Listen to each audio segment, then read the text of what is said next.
ಇನ್ನು ಆಂಧ್ರದ ಕರಾವಳಿಯತ್ತ ನುಗ್ತಾ ಇದೆ ಚಂಡಮಾರುತ. ಆಂಧ್ರ ಪ್ರದೇಶದ ಹಲವೆಡೆ ಮಳೆಯ ಆರ್ಭಟ ಜೋರಾಗಿದೆ. ಶ್ರೀಕಾಕುಲಂ, ವಿಜಯನಗರ, ವಿಶಾಖಪಟ್ಟಣಂ, ಅನಕಾಪಲ್ಲಿ, ನೆಲ್ಲೂರು. ನಾವು ನಿನ್ನೆ ನಿಮಗೆ ಒಂದಷ್ಟು ಮುನ್ಸೂಚನೆ ಬಗ್ಗೆ ಹೇಳಿದ್ವಿ. 110 ಕಿಲೋಮೀಟರ್ ವೇಗದಲ್ಲಿ ಮೋಂತಾ ಚಂಡಮಾರುತ ಅಪ್ಪಳಿಸುತ್ತೆ ಅಂತ. ಶ್ರೀಕಾಕುಲಂ, ವಿಜಯನಗರ, ವಿಶಾಖಪಟ್ಟಣಂ, ಅನಕಾಪಲ್ಲಿ, ನೆಲ್ಲೂರು, ಕೋನಸೀಮ, ಕಾಕಿನಾಡ ಎಲ್ಲ ಕಡೆ ಕೂಡ ಭಾರೀ ಮಳೆ ಆಗ್ತಾ ಇದೆ. 19 ಜಿಲ್ಲೆಗಳಲ್ಲಿ ರೆಡ್ ಅಲರ್ಟ್, 7 ಜಿಲ್ಲೆಗಳಲ್ಲಿ ಆರೆಂಜ್ ಅಲರ್ಟ್ ಘೋಷಣೆ ಮಾಡಲಾಗಿದೆ. ಭಾರೀ ಪ್ರಮಾಣದಲ್ಲಿ ಮಳೆ ಆಗುವಂಥ ಮುನ್ಸೂಚನೆ ಇರೋದ್ರಿಂದ ಈಗಾಗಲೇ SDRF, NDRFನ ಟೀಮ್ನವರಿಗೆ ಅಲರ್ಟ್ ಆಗಿರೋದಕ್ಕೆ ಅಲ್ಲಿ ತಿಳಿಸಲಾಗಿದೆ. 20 ಸೆಂಟಿಮೀಟರ್ಗಿಂತಲೂ ಹೆಚ್ಚಿನ ಮಳೆ ಆಗುವ ಸಾಧ್ಯತೆ ಇದೆ.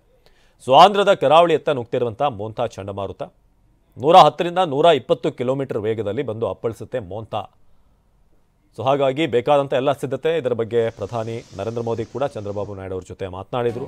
ಜೊತೆಗೆ ಚಂದ್ರಬಾಬು ನಾಯ್ಡು ಅವರು ಕೂಡ ಒಂದಷ್ಟು ಮೀಟಿಂಗನ್ನು ಬ್ಯಾಕ್ ಟು ಬ್ಯಾಕ್ ಮೀಟಿಂಗ್ಗಳನ್ನು ಮಾಡಿದರು. 120 ಕಿಲೋಮೀಟರ್ ವೇಗದಲ್ಲಿ ಮೋಂತಾ ಚಂಡಮಾರುತ ಅಪ್ಪಳಿಸುತ್ತೆ. ಮಚಿಲಿಪಟ್ಟಣಂ, ಕಾಕಿನಾಡ ಕರಾವಳಿಯತ್ತ ಮೋಂತಾ ಏನು ಬರ್ತಾ ಇರೋದು. ಮಚಿಲಿಪಟ್ಟಣಂನಲ್ಲಿ 500 ಮೀಟರ್ ಮುಂದೆ ಬಂದ ಸಮುದ್ರ. ವಿಶಾಖಪಟ್ಟಣಂ, ಅಲ್ಲೂರಿ, ಅನಕಾಪಲ್ಲಿಯಲ್ಲಿ ಶಾಲೆಗಳಿಗೆ ರಜೆ ಘೋಷಣೆ ಮಾಡಲಾಗಿದೆ. ಹಾಗೆ ಯಾರು ಸಮುದ್ರ ತೀರಕ್ಕೆ ಬರಬಾರದು. ಮೀನುಗಾರಿಕೆಗಂತೂ ಅವಕಾಶ ಇಲ್ಲವೇ ಇಲ್ಲ. ಮೀನುಗಾರರಿಗೂ ಕೂಡ ಅಲರ್ಟನ್ನು ಕೊಡಲಾಗಿದೆ. ಸೊ ಸದ್ಯಕ್ಕೆ ವಿಶಾಖಪಟ್ಟಣಂ, ಅಲ್ಲೂರಿ, ಅನಕಾಪಲ್ಲಿ ಶಾಲೆಗಳಿಗೆ ರಜೆ ಘೋಷಣೆ ಮಾಡಲಾಗಿದೆ. ನೀವೀಗ ಅಲೆಗಳ ಅಬ್ಬರವನ್ನು ಗಮನಿಸ್ತಾ ಇದ್ದೀರಾ. ಸೈಕ್ಲೋನ್ ಸಂದರ್ಭದಲ್ಲಿ ಹೇಗೆ ಸಮುದ್ರದ ಅಬ್ಬರ ಇರುತ್ತೆ ಅಂತ.